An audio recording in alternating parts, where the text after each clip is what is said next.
بسم اللہ الرحمن الرحیم۔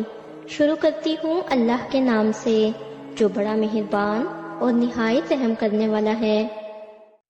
ناظرین کرام، السلام علیکم ورحمۃ اللہ وبرکاتہ۔ آج ہم ایک ایسے موضوع پر بات کرنے جا رہے ہیں جو تقریباً ہر مسلمان کے دل میں کبھی نہ کبھی ضرور آیا ہے۔ ایک ایسا سوال جو خاص طور پر اپنے ماں باپ کے انتقال کے بعد انسان کو بے چین کر دیتا ہے۔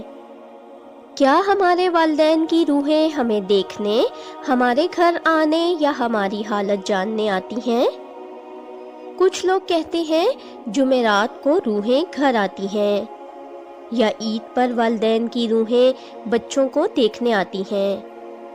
لیکن اسلام اس بارے میں کیا کہتا ہے؟ آج ہم قرآن، حدیث اور معتبر علماء کی روشنی میں اس عقیدے کی حقیقت جاننے کی کوشش کریں گے۔ روح کا تصور اسلام میں۔ ناظرین، سب سے پہلے یہ سمجھنا ضروری ہے کہ روح کیا ہے۔ قرآن مجید میں اللہ تعالیٰ فرماتے ہیں وَيَسْأَلُونَكَ عَنِ الرُّوحِ قُلِ الرُّوحُ مِنْ أَمْرِ رَبِّي۔ ترجمہ، اور یہ لوگ آپ سے روح کے بارے میں سوال کرتے ہیں، کہہ دیجئے روح میرے رب کے حکم سے ہے۔ یعنی روح کا اصل علم صرف اللہ تعالیٰ کے پاس ہے۔ ہم انسان صرف اتنا ہی جان سکتے ہیں جتنا ہمیں وحی کے ذریعے بتایا گیا ہے۔ موت کے بعد روح کہاں جاتی ہے؟ اسلامی عقیدے کے مطابق جب انسان کا انتقال ہوتا ہے تو اس کی روح برزخ میں چلی جاتی ہے۔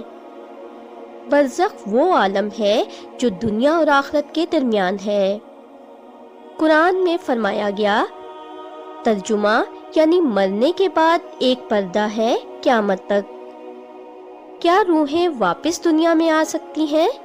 یہاں اصل سوال آتا ہے۔ اسلامی عقیدہ یہ ہے کہ عام حالات میں، روزمرہ میں یا مخصوص دنوں یعنی جمعرات، عید وغیرہ پر روحوں کا دنیا میں آنا ثابت نہیں۔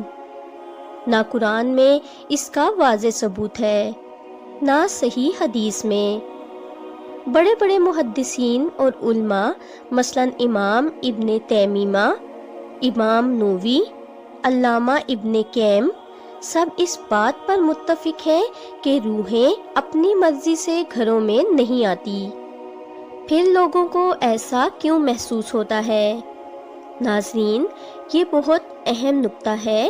کئی بار لوگ کہتے ہیں ہمیں والدین خواب میں نظر آئے، گھر میں ان کی خوشبو محسوس ہوئی، ان کی موجودگی کا احساس ہوا۔ اسلام اس کی 3 ممکنہ وجوہات بتاتا ہے۔ خواب میں مرحوم کو دیکھنا ممکن ہے۔ یہ اللہ کی طرف سے تسلی یا انسان کے دل کی کیفیت ہو سکتی ہے، لیکن خواب کا مطلب یہ نہیں کہ روح واقعی گھر آئی۔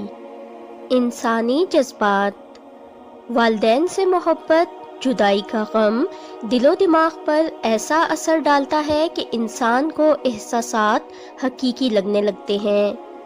شیطانی وسوسے، بعض اوقات شیطان بھی انسان کو گمراہ کرنے کے لیے روحوں کے آنے کا گمان ڈالتا ہے تاکہ غیر اسلامی عقائد پیدا ہوں۔ کیا روحیں ہمارے اعمال دیکھتی ہیں؟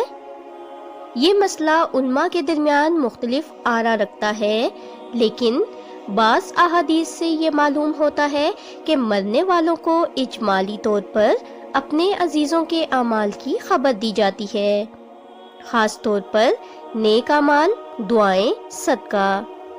لیکن یہ کہنا کہ وہ خود آ کر دیکھتے ہیں، یہ درست نہیں۔ والدین کے لیے ہمارا اصل کام کیا ہے؟ ناظرین، یہ سب جاننے کے بعد سب سے اہم سوال یہ ہے، ہم اپنے مرحوم والدین کے لیے کیا کریں؟ اسلام ہمیں واضح راستہ بتاتا ہے، دعا۔ رسول اللہ صلی اللہ علیہ وآلہ وسلم نے فرمایا، جب انسان مر جاتا ہے تو اس کا عمل رک جاتا ہے سوائے 3 چیزوں کے۔ ان میں ایک اولاد صالحہ کی دعا، صدقہ والدین کی نیت سے صدقہ ان کے درجات بلند کرتا ہے۔ قرآن کی تلاوت اور اس کا ثواب ایصال کرنا یعنی حقیقی فائدہ ہے۔ غلط عقائد سے بچنا کیوں ضروری ہے؟ ناظرین، اگر ہم یہ مان لیں کہ روحیں گھروں میں آتی ہیں تو آہستہ آہستہ قبروں سے مانگنا، روحوں کو پکارنا، ان سے مدد طلب کرنا جیسے شرکیہ اعمال جنم لے سکتے ہیں، اور یہی وجہ ہے کہ اسلام نے اس معاملے میں واضح حدیں مقرر کی ہیں۔ آخر میں ناظرین یہ بات یاد رکھیں، والدین کی روحیں گھروں میں نہیں آتیں، لیکن ہماری دعائیں ان تک ضرور پہنچتی ہیں۔ اگر ہم واقعی اپنے والدین سے محبت کرتے ہیں تو ان کے لیے دعا کریں، ان کے نام پر صدقہ کریں، ان کے چھوڑے ہوئے اچھے کام جاری رکھیں۔ یہی اسلام کا خوبصورت، متوازن اور محفوظ راستہ ہے۔ اللہ تعالی ہم سب کے مرحوم والدین کی مغفرت فرمائے، ان کی قبروں کو جنت کا باغ بنائے اور ہمیں ان کے لیے صدقہ جاریہ بنائے۔ آمین یا رب العالمین۔ اگر آپ کو ہماری ویڈیوز اچھی لگتی ہیں اور آپ نے ابھی تک ہمارا چینل سبسکرائب نہیں کیا تو برائے مہربانی چینل کو سبسکرائب کر دیں اور ویڈیو کو لائک کر دیں۔ شکریہ۔